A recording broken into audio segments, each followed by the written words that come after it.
فهو كافر بعيسى.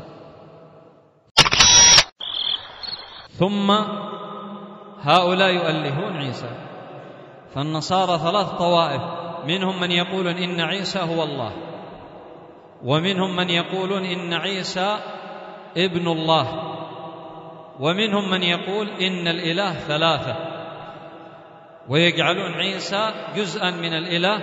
وكل هذه ال3 الأقوال ذكرها الله تعالى عنهم في القرآن.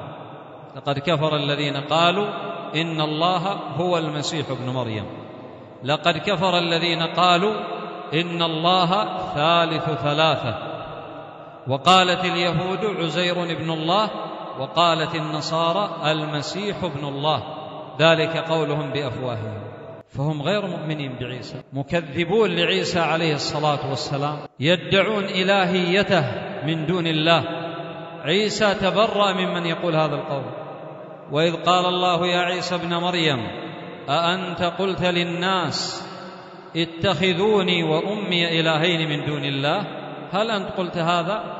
قال عيسى سبحانك ما يكون لي أن أقول ما ليس لي بحق، إن كنت قلته فقد علمته، تعلم ما في نفسي ولا أعلم ما في نفسك، إنك أنت علام الغيوب.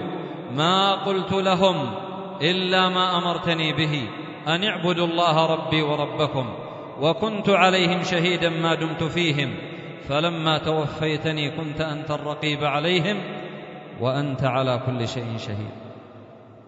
عيسى ابن مريم ينزل في آخر الزمان يحكم بشريعة رسول الله، لا يحكم بالإنجيل الذي كان عليه، لأن الإنجيل نسخ ببعثة الرسول محمد عليه الصلاة والسلام. قال النبي عليه الصلاة والسلام ليوشكن أن ينزل فيكم ابن مريم حكما مقسطا فيكسر الصليب الذي يعلق اليوم النصارى على أعناقهم، عيسى يكسره، ويقتل الخنزير ويضع الجزية، بمعنى لا يقبل إلا الإسلام، إما الإسلام أو القتل، لا يقر أحدا على الكفر ويقبل منه الجزية، حتى تكون السجدة لله تعالى وحده.